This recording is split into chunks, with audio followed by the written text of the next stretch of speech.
pagi, salam sejahtera buat kita semuanya. Pada hari ini kita kembali berjumpa dalam pembelajaran biologi. Masuklah kita ke bab baru atau bab terakhir di semester ganjil, yaitu bercerita tentang bagaimana sistem sirkulasi atau sistem peredaran darah. Nah, mari kita perhatikan dulu gambar yang berhubungan dengan sistem sirkulasi. Terlihat ada jantung, ada pembuluh darah. Yang berwarna merah adalah pembuluh darah arteri, sedangkan warna biru adalah pembuluh darah balik atau pembuluh darah vena. Nah, mungkin akan ada pertanyaan yang terlintas dalam pikiranmu melihat sistem sirkulasi. Mungkin dalam pertanyaanmu, bagaimana komponen sel darah yang memiliki bentuk sel darah yang berbeda-beda. Lalu bagaimanakah sistem kerja jantung dan bagaimanakah jenis dari pembuluh darah. Oke, untuk memahami hal itu, mari kita perhatikan penjelasan berikutnya. Nah, sekarang kita bercerita tentang bagaimana sistem peredaran darah manusia. Peredaran manusia yang perlu kita catat bahwa disebut dengan peredaran darah tertutup dan ganda. Yang dimaksud dengan peredaran darah tertutup bahwa darah itu berada di dalam pembuluh darah, tidak memiliki pembuluh darah yang terbuka. Sedangkan peredaran ganda artinya dalam satu periode melintasi jantung sebanyak 2 kali. Fungsi dari sistem peredaran darah yang pertama adalah sebagai transportasi, yaitu mengangkut sari-sari makanan dan juga sisa metabolisme. Kemudian menjaga suhu tubuh agar suhu tubuh tetap netral, yaitu pada manusia berkisar 36 sampai 37 derajat Celcius. Darah juga bertindak sebagai perlindungan karena di dalam darah ada sistem pertahanan tubuh, yaitu leukosit atau sel darah putih. Darah juga berperan sebagai penyangga atau buffering agar metabolisme berjalan dengan baik, maka ada suatu penyangga sehingga tingkat keasaman darah tetap stabil. Peredaran darah terdiri atas darah, jantung, dan pembuluh darah. Inilah yang bekerja sama dalam sistem sirkulasi untuk mengangkut sari-sari makanan serta mengeluarkan sisa metabolisme. Ada 2 sistem sirkulasi pada manusia, yaitu sistem peredaran darah dan sistem peredaran limpa.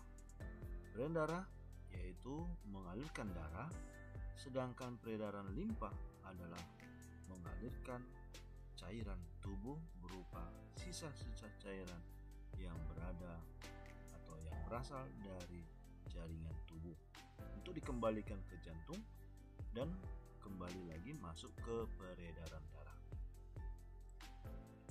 Nah, sekarang coba kita amati bagaimana skema dari peredaran darah manusia. Yang berhubungan di sini ada jantung, kemudian ada paru-paru, dan kemudian jaringan tubuh yang meliputi semua organ tubuh. Paru-paru bertindak sebagai tempat pertukaran oksigen CO2 antara tubuh manusia dengan lingkungan. Sementara jantung bertindak sebagai pemompa darah agar oksigen maupun CO2 bisa diangkut ke tempatnya masing-masing. Oksigen diangkut dari paru-paru menuju ke seluruh tubuh, sedangkan sisa metabolisme berupa karbon dioksida akan dikeluarkan melalui paru-paru. Nah, sekarang kita ulas satu persatu komponen dari alat transportasi manusia, yaitu darah. Darah ini berupa jaringan ikat khusus karena mengandung plasma darah dan sel darah. Darah ini memiliki lebih berat dan kental daripada air dengan pH 7,35 sampai 7,45. Artinya pH darah cenderung netral atau bersifat basa. Keasaman ini mendukung proses metabolisme. Itulah makanya darah bertindak sebagai buffering. Darah memiliki volume sekitar 8% dari berat badan. Atau rata-rata darah manusia itu kurang lebih 5 liter. Lantas di dalam darah, dua komponen utama yaitu plasma darah dan sel darah. Mari kita telusuri lebih dalam bagaimana plasma darah. Plasma darah ini berupa cairan darah yang berwarna kuning bening. Di dalam cairan ini mengandung 92% air. Hal ini memungkinkan bahwa ada proses metabolisme di dalam plasma darah. Di dalam plasma darah mengandung protein plasma sebesar 7%, bahan campuran kompleks 1%. Tetap air merupakan komponen paling besar. Nah, mari kita perhatikan dalam gambar ini suatu ilustrasi tabung reaksi yang berisi darah. Setelah disentrifus atau diputar dengan kecepatan tinggi akan terlihat endapan darah. Itulah merupakan komponen sel darah berupa sel darah merah, keping-keping darah, dan sel darah putih. Nah, sedangkan bagian atas atau cairannya berupa plasma seberat 55%. Artinya di dalam darah itu masih lebih jauh plasma darah, lebih banyak plasma darah daripada sel-sel darah. Nah, sekarang kita perhatikan protein plasma. Protein plasma adalah protein yang berada di dalam plasma darah. Antara lain albumin 60% yang berperan menjaga tekanan osmosis darah, dalam arti untuk menjaga tingkat pergerakan air dari konsentrasi rendah ke konsentrasi tinggi. Ingat peran sifat dari osmosis. Ada globulin 35%, perannya sebagai pembawa senyawa lain dan bahan pembentuk antibodi. Jadi kalau kita perhatikan istilah globulin ini berhubungan dengan antibodi.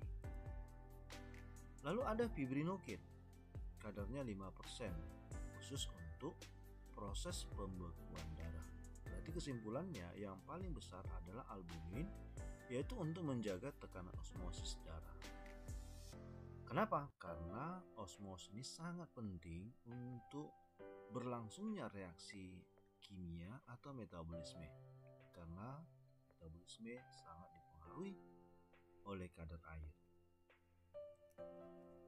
Yang B, bahan campuran kompleks berupa bahan organik, lalu garam-garam mineral. Lalu yang kedua, dari komponen darah itu adalah sel darah. Nah, sekarang kita telusuri apa-apa sajakah sel darah itu. Yang pertama adalah eritrosit atau sel darah merah. Sel darah merah ini memiliki deskripsi yang perlu kita catat adalah ternyata tiap eritrosit mengandung kurang lebih 300 juta hemoglobin. Kita bayangkan aja, tiap eritrosit dalam satu sel eritrosit mengandung 300 juta protein hemoglobin. Volume hemoglobin itu sama dengan sepertiga dari volume darah. Kemudian hal yang perlu kita catat lagi, afinitas HGF dan HGA. HGF adalah hemoglobin yang dijumpai pada janin, sedangkan HGA hemoglobin yang terdapat pada orang dewasa. Ternyata jika dibandingkan dari segi afinitas terhadap oksigen, HGF pada janin ternyata jauh lebih besar daripada HGA orang dewasa. Hal ini kenapa demikian? Karena masa janin adalah masa pertumbuhan yang cepat, sehingga dia harus membutuhkan banyak oksigen untuk menghasilkan energi dalam proses pertumbuhan sel. Lalu hematokrit. Apa itu hematokrit? Banyaknya eritrosit dalam volume darah atau presentasi eritrosit dalam volume darah. Antara pria dan wanita, ternyata pria lebih besar daripada wanita. Pria berkisar antara 42% sampai 54%, wanita dari 37% sampai 47%. Hal ini mendukung afinitas atau gerakan aktivitas dari pria jauh lebih besar dibandingkan wanita. Nah, sekarang kita perhatikan eritropoiesis yang sudah pernah kita singgung. Adalah proses pembentukan sel darah merah yang berasal dari sel induk atau stem cell. Hal ini berlangsung di sumsum merah yang sangat dipengaruhi oleh hormon eritropoietin. Jadi hormon khusus untuk pembentukan darah adalah eritropoietin. Eritrosit tidak memiliki inti sel, juga mitokondria serta retikulum endoplasma. Jadi eritrosit ini yang paling mendominasi adalah protein hemoglobin. Nah, sekarang perhatikanlah ilustrasi gambar eritrosit yang perannya adalah untuk mengikat oksigen dan karbon dioksida. Nah, terlihat pada gambar hemoglobin yang mengikat oksigen yang berasal dari paru-paru dan akan dikirim ke seluruh sel tubuh sehingga oksigen itu sampai ke setiap sel-sel tubuh. Nah, sekarang kita lanjutkan sel darah yang kedua atau yang B, leukosit atau sel darah putih. Hal yang perlu kita catat pada sel darah putih ini merupakan pertama banyak beraktivitas dalam jaringan. Nah, kenapa dia lebih banyak beraktivitas dalam jaringan?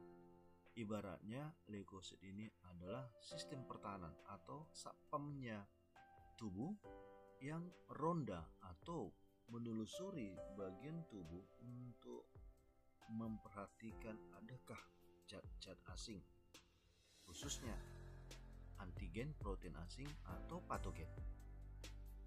Leukosit ini diproduksi di sumsum merah dan kuning yang kita jumpai pada tulang. Tepatnya pada sumsum tulang, disitulah diproduksi sel darah putih. Adapun sifat dari leukosit adalah diapedesis. Diapedesis itu artinya kemampuan leukosit keluar dari pembuluh kapiler menuju jaringan. Sesuai dengan yang sudah kita bicarakan, banyak aktivitasnya di dalam jaringan. Nah, ini sangat didukung oleh sifatnya diapedesis. Lalu geraknya adalah ameboid, seperti amuba layaknya, yaitu menggunakan gerak kaki palsu. Keelastisitas dari sel leukosit membuat dia bisa melewati sel epitel pada pembuluh kapiler. Dan dia bersifat kemotaksis, bergerak ke suatu tempat dengan pengaruh zat kimia. Zat kimia itulah antigen atau patogen. Lalu kemampuan satu lagi adalah fagositosis, yaitu kemampuan dia untuk memakan partikel padat yang kaitannya pada bakteri, contohnya atau kuman. Selanjutnya dihancurkan, dan itulah merupakan tugas dari leukosit. Nah, bagaimana jenis leukosit? Nah, ini kita perhatikan berdasarkan granula atau bintil ya, atau butiran yang berada dalam sitoplasma. Jadi karena perbedaan granula inilah maka dibedakanlah jenis leukosit. Nah, sekarang kita lihat yang pertama, granulosit adalah sel darah putih yang bergranul. Terdiri atas ada basofil, di mana basofil ini yang merupakan sel darah putih berwarna keunguan hingga berwarna hitam. Peran dari basofil adalah menghasilkan histamin dan juga antikoagulan heparin, di mana peran histamin meningkatkan permeabilitas, artinya memperlancar darah menuju ke bagian-bagian yang memungkinkan adanya kuman masuk. Lalu antikoagulan heparin adalah mencegah penggumpalan. Kemudian eosinofil adalah bagian sel darah putih yang berwarna jingga kemerahan. Ada neutrofil berwarna merah muda. Lalu yang kedua adalah agranulosit, sel darah putih yang tidak bergranul, terdiri dari monosit yang berwarna biru keabuan, sedangkan limfosit adalah biru kegelapan.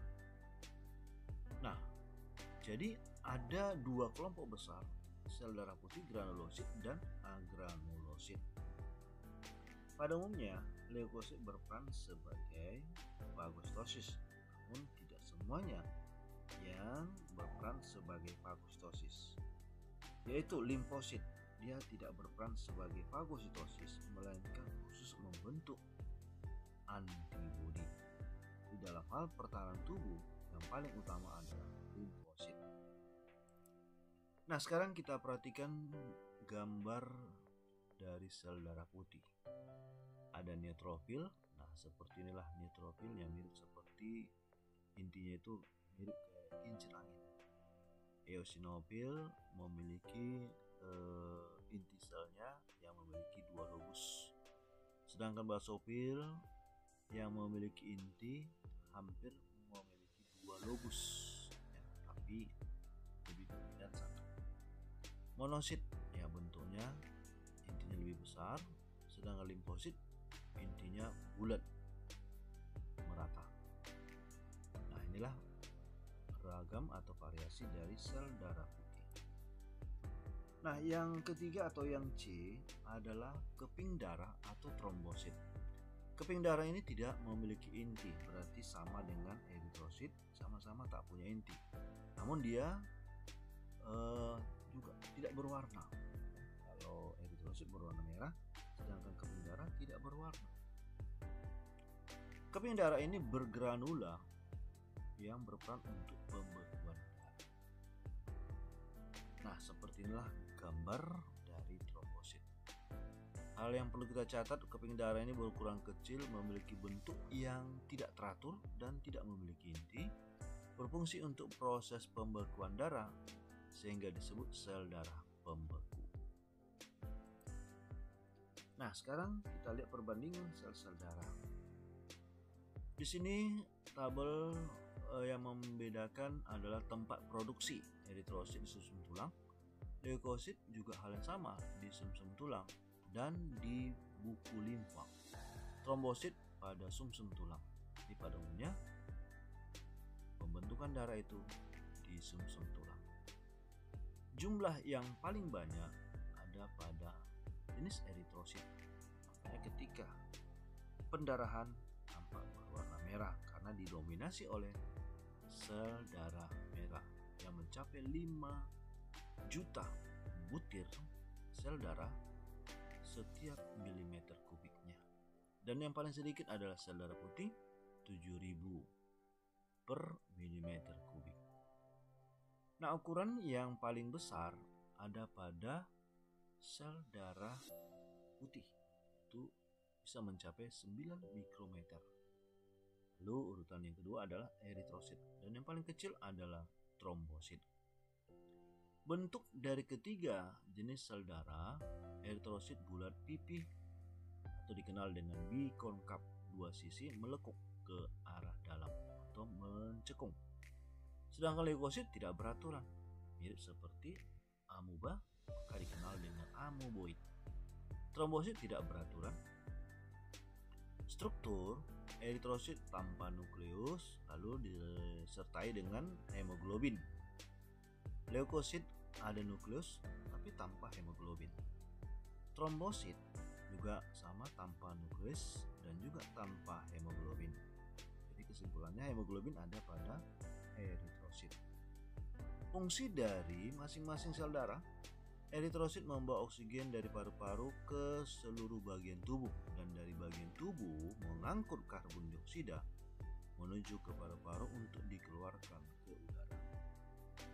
Sedangkan leukosit berperan memakan kuman, itulah yang disebut dengan fagositosis, serta menghasilkan antibodi untuk membunuh kuman, itulah yang diperankan oleh limfosit.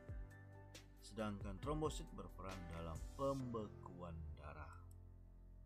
Oke, mari kita perhatikan dulu sebagai tambahan dalam bentuk animasi, yaitu mengenai atau komponen darah.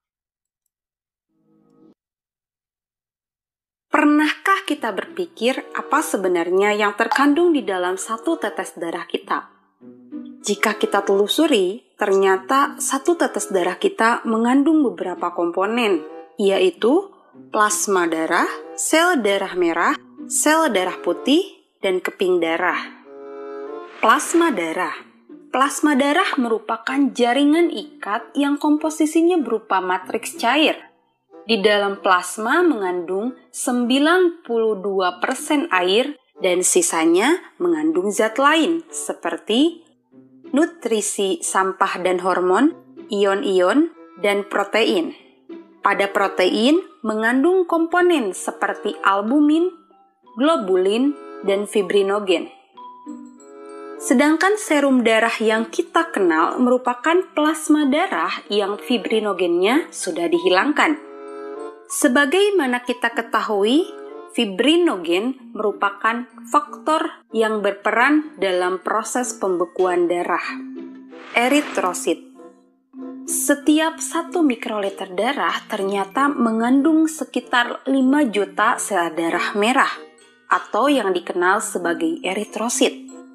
Eritrosit pada manusia membentuk piringan kecil bikonkav atau memiliki bagian yang lebih tipis di bagian tengah. Eritrosit pada mamalia dewasa tidak mengandung nukleus, dan pada eritrosit mengandung hemoglobin yang berperan dalam transport oksigen.